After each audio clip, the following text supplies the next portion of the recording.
여러분 얼마나 힘들고 또 어려운 때를 보내고 있습니까? 우리에게 코로나19뿐만 아니고 아주 매서운 강추위도 엄습해 왔습니다.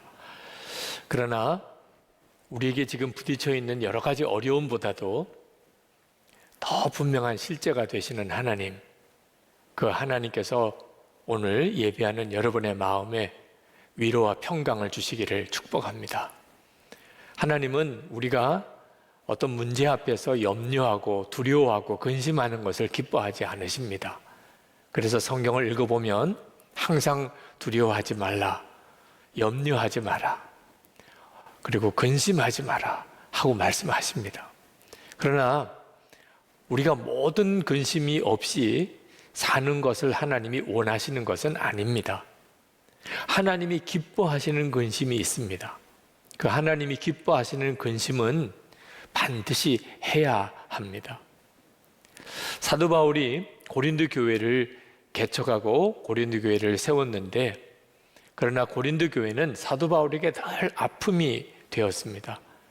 사도 바울이 고린도를 떠나고 난 다음에 고린도 교회 안에는 말할 수 없는 여러 가지 어려운 문제들, 분열의 아픔들, 그리고 세상 사람들에게도 있기 쉽지 않은 여러 가지 추문들이 고린도 교회 안에 계속 일어났습니다.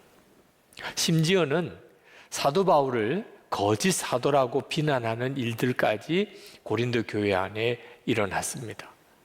사도 바울이 결국은 고린도 교회를 방문해서 그 고린도 교회 교인들에게 권면하려고 했었지만 오히려 더 문제는 악화가 되어서 사도 바울이 고린도 교회를 떠나야만 되는 일도 있었습니다. 사도 바울이 얼마나 마음이 아팠겠습니까? 얼마나 눈물로 기도했겠습니까? 결국은 사도 바울은 고린도 교회에 편지를 써서 고린도 교회의 잘못을 가르치려고 결심을 하게 됩니다. 물론 사도 바울이 자존심을 상했기 때문에, 또는 너무 화가 나서 고린도 교회의 잘못을 지적하고 정죄하기 위해서 편지를 쓴 것은 아닙니다. 사도 바울의 마음에는 고린도 교회의 교인을 향한 뜨거운 사랑이 있었습니다. 정말 고린도 교회 교인들이 바른 믿음으로 돌아오게 되기를 바라는 마음으로 편지를 쓴 겁니다. 우리도 교회에서 여러 가지 어려운 시험을 겪게 되고 또 문제가 있는 교인들을 만나게도 됩니다. 그럴 때 우리가 어떤 태도를 가져야 될지를 오늘 고린도 후서 7장에서 우리에게 가르쳐 주고 있습니다. 특히 3절, 4절 말씀을 우리가 한번 주목해 볼 필요가 있습니다. 사도 바울은 그렇게 문제가 많은 고린도 교회 교인들을 자기가 한 몸이라고 그렇게 고백을 합니다. 3절에 보면 이렇게 말합니다. 내가 전에도 말하였거니와 여러분은 우리 마음속에 자리 잡고 있어서 죽어도 같이 죽고 살아도 같이 살 것입니다. 그 문제 많은 고린도 교인들이 사도 바울의 마음속에 있고, 고린도 교인들과 사도 바울이 죽어도 같이 죽고 살아도 같이 사는 한 몸이라는 것입니다. 사도 바울은 늘 고린도 교인들을 향하여 자랑했고, 그리고 감사했고, 또 마음에 고린도 교인들이 위로가 되고 기쁨이 되었다는 겁니다. 4절에 보면 이렇게 말씀합니다. 나는 여러분에게 큰 신뢰를 두고 있으며 여러분을 매우 자랑스럽게 생각합니다. 우리의 온갖 환난 가운데서도 나에게는 위로가 가득하고 기쁨이 넘칩니다. 아니, 어떻게 이런 말을 할 수 있을까요? 고린도 교회로 인하여 사도 바울이 겪는 고통이 그렇게 크고 마음 아픈 그런 상황인데 어떻게 사도 바울은 고린도 교인들을 이렇게 말하는 것일까요? 절대로 가식적인 말이 아닙니다. 사도 바울은 정말 교인들은 예수님 안에서 한 몸이라는 사실을 믿었던 것입니다.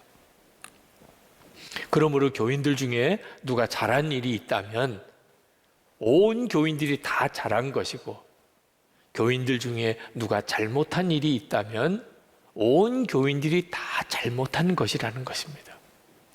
이런 믿음과 그런 사랑 때문에 사도 바울은 고린도 교회 교인들의 잘못을 바로잡아 주려는 편지를 쓸 수 있었던 것입니다.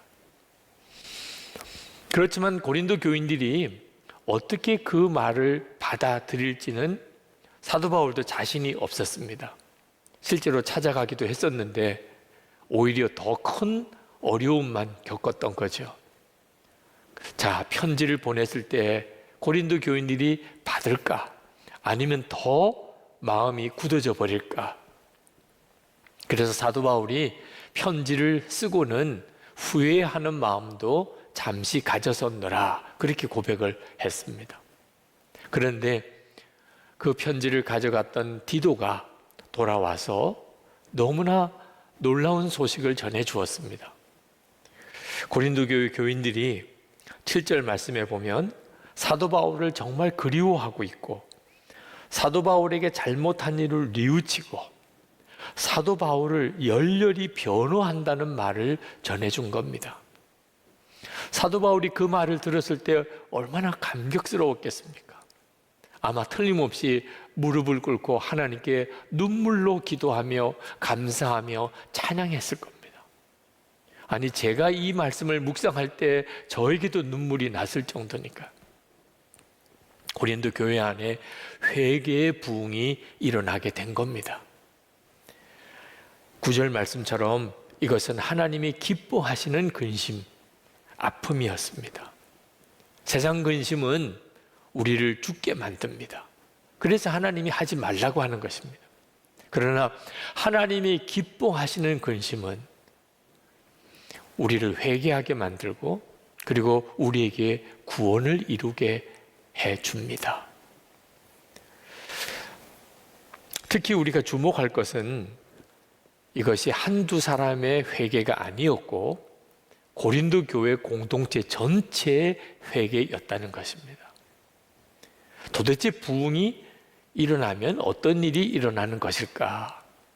아마 부흥을 경험해 보지 못한 분들은 궁금하실 겁니다. 11절 말씀을 한번 읽어보십시오. 아, 부흥이 일어나면 이렇게 되는 거구나 하는 것을 알 수 있습니다. 보십시오. 하나님의 뜻에 맞게 마음 아파함으로써 여러분에게 얼마나 많은 변화가 일어났습니까? 여러분이 나타낸 그 열성, 그 변호, 그 의분, 그 두려워하는 마음, 그 그리워하는 마음, 그 열정, 그 응징은 참으로 놀라운 것입니다. 여러분은 그 모든 일에 잘못이 없음을 보여주었습니다. 우리 가운데 부흥이 일어나면 전에는 전혀 경험해 보지 못한, 우리가 보지도 듣지도 못했던 열성과 변호하는 마음, 의분, 두려워하는 마음, 그리워하는 마음, 열정, 그 응징이 뜨겁게 일어나게 됩니다. 어떻게 이런 부흥이 고린도 교회에 일어날 수 있었을까요? 우연히 그렇게 일어난 것일까요? 그렇지 않습니다. 사도 바울의 믿음과 사도 바울의 기도, 그리고 사도 바울의 감사가 있었기 때문에 고린도 교회에 이런 회개의 부흥이 일어나게 된 겁니다. 14절 말씀은 우리가 정말 유의해서 한번 읽어볼 구절입니다. 내가 여러분을 두고 디도에게 자랑한 일이 있었는데 여러분이 나를 부끄럽게 하지 않았습니다. 우리가 여러분에게 모든 것을 진실하게 말한 것과 같이 우리가 여러분을 두고 디도에게 말한 자랑도 진실한 것으로 드러났기 때문입니다. 여기 보면 사도 바울이 디도에게 고린도 교회에 대해서 자랑을 했었다 하는 말이 나옵니다. 그렇게 사도 바울의 마음을 아프게 하고 그렇게 시험이 많이 일어난 그런 고린도 교회를 향하여 사도 바울이 어떻게 자랑을 할 수 있었을까요? 그것은 사도 바울의 마음속에 지금은 고린도 교회가 시험 속에 있지만 반드시 바른 믿음으로 돌아오게 될 것이라는 확신이 있었기 때문입니다. 눈물로 기도했겠지요. 너무나 마음이 아픈 일도 많이 있었고 때때로는 좌절감이 들 때도 있었겠지요. 그러나 사도 바울의 마음속에는 반드시 고린도 교회가 돌아온다, 반드시 바른 믿음으로 바로 서게 된다 하는 믿음이 있었습니다. 그러니까 디도에게 고린도 교회를 향하여 자랑하게 된 거죠. 믿으니까. 그래서 감사도 하게 된 거죠. 어떻게 그럴 수 있을까요? 주님이 항상 함께 계시는 것을 사도 바울이 늘 경험했기 때문입니다. 주님이면 하실 수 있다고 믿은 거예요. 주님을 바라보니까 눈앞에 보이는 어려운 문제만 보지 않고 그 문제를 바꾸시는 주님에 대한 놀라운 확신을 가질 수 있었던 겁니다. 그것 때문에 고린도 교회를 위해서 그는 끊이지 아니하고 기도하고, 그리고 오히려 감사하고 오히려 자랑했던 겁니다. 그리고 실제로 그 일이 이루어진 거죠. 디도가 편지를 들고 고린도 교회를 갔는데 자기 눈에 보인 고린도 교회 교인들은 사도 바울이 말한 그대로 너무나 놀라운 교인들이 성령 안에서 하나가 되고 진정한 회개가 일어나는 그 놀라운 교인들을 만난 거죠. 그래서 사도 바울이 기뻤다는 겁니다. 내가 디도에게 한 말이 진실된 것임을 여러분들이 보여주었다는 거죠. 자, 저는 이제 이 고린도후서 7장을 가지고 하나님께서 우리에게 주시는 메시지를 여러분과 나누어야 한다는 생각이 듭니다. 그것은 고린도 교회에 일어난 회개의 부흥이 우리 한국 교회에도 일어나게 되기를 기도하자는 것입니다. 이미 한국 교회에는 고린도 교회에 임했던 이 회개의 부흥이 일어났었습니다. 1903년 원산에서 하디영 선교사님으로 인하여 시작된 회개 부흥이 일어났습니다. 그리고 1907년 평양 장대현 교회에서 길선주 장로님의 회개로 인하여 시작된 대부흥이 한국 교회에 일어났고, 한국 교회가 그로 인해서 살았고 우리나라와 민족이 살아났습니다.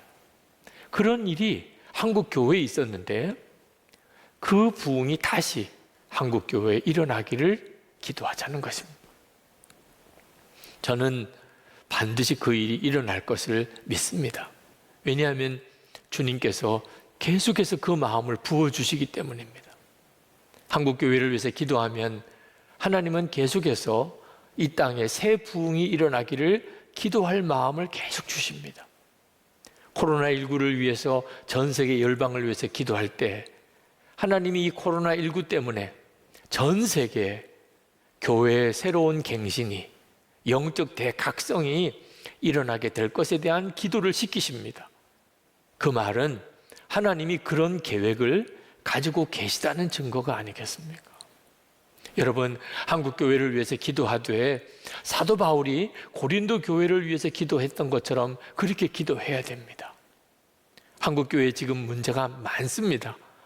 지금도 계속해서 문제가 일어나고 있습니다. 그렇지만 마치 남을 보듯이 비난하고 정죄하면 안 됩니다. 사도 바울처럼 한 몸이라, 한국 교회의 문제가 곧 내 문제라, 그런 마음을 가지고 진심으로 사랑하면서 한국 교회를 위해서 기도해야 합니다. 그러면 반드시 하나님께서 한국 교회를 새롭게 하십니다. 한국 교회를 정결하게 하는 회개의 부흥의 역사가 일어나게 됩니다. 모든 교회, 모든 성도들이 주님의 임재를 분명하게 깨닫게 되는, 저는 그것이 진정한 부흥이라고 믿습니다.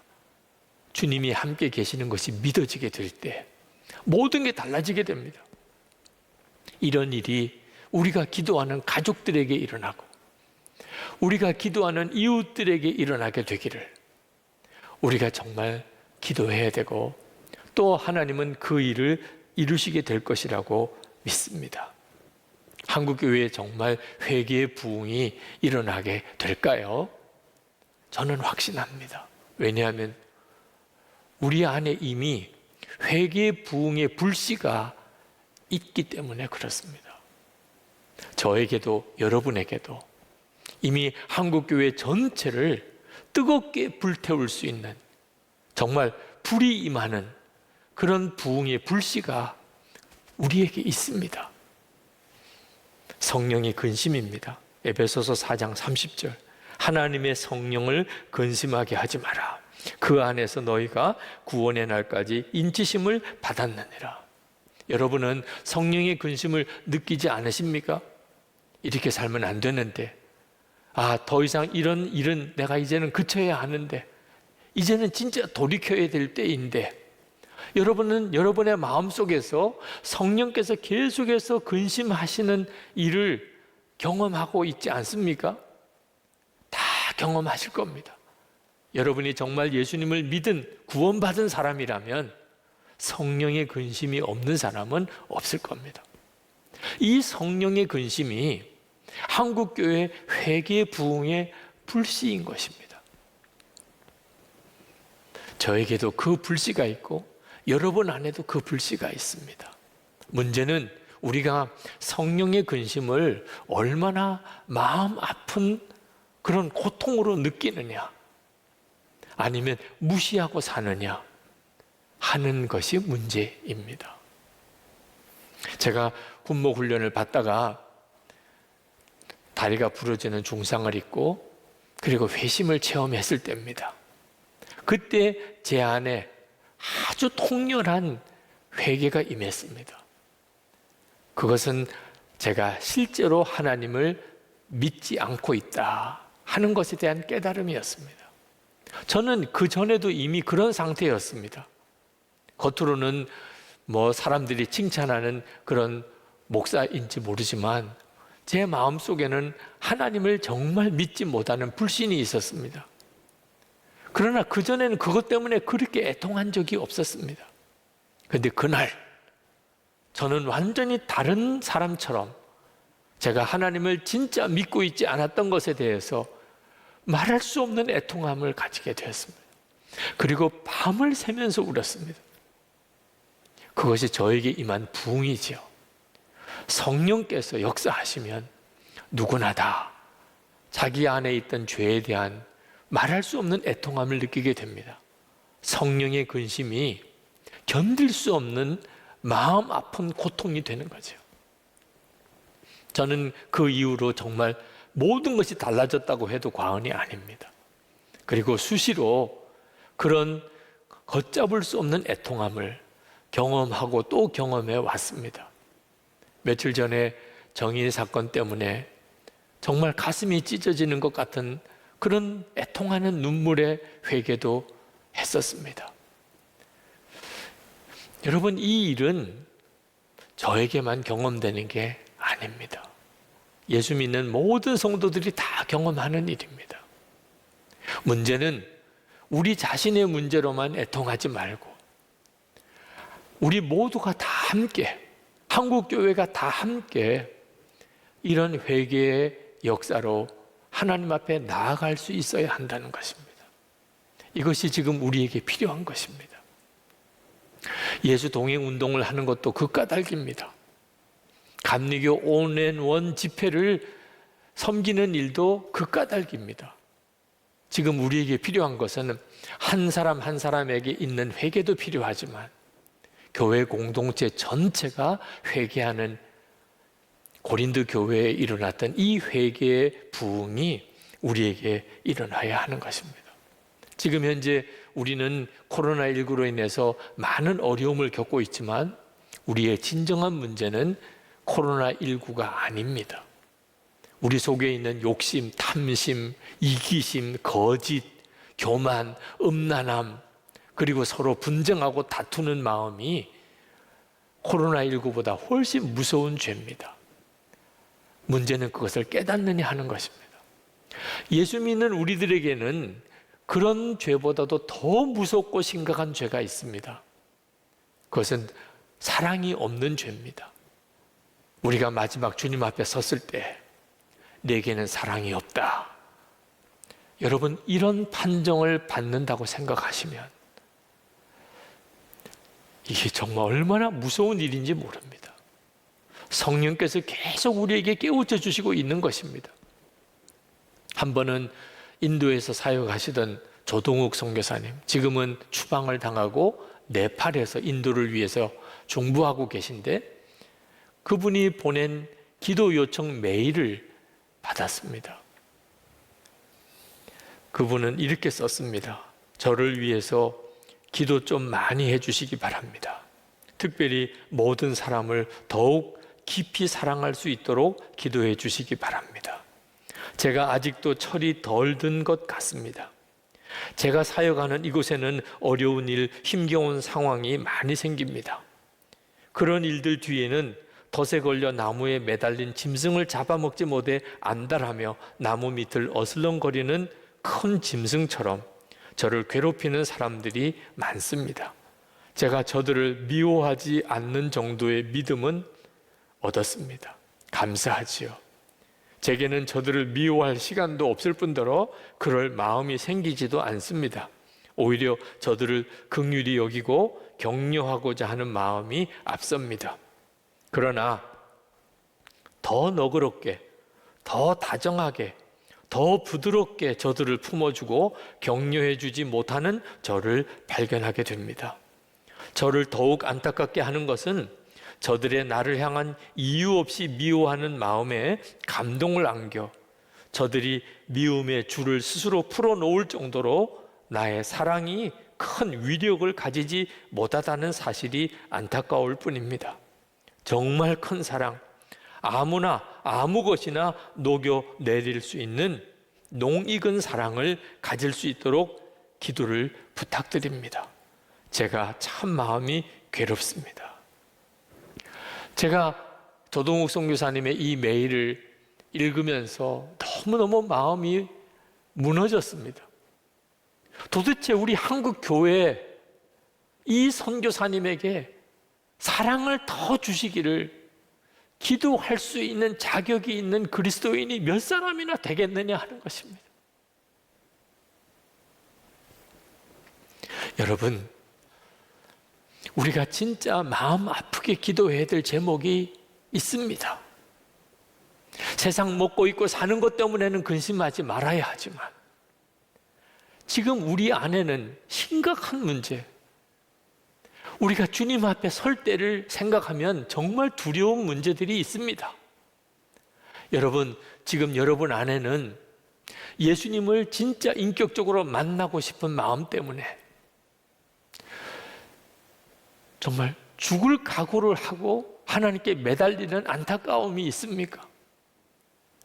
여러분, 지금 여러분 안에는 예수님을 정말 왕으로 모시고 예수님께 순종할 수 있기 위하여 식음을 전폐하고 그렇게 안타까운 마음으로 하나님께 기도하는 그런 간절함이 있습니까?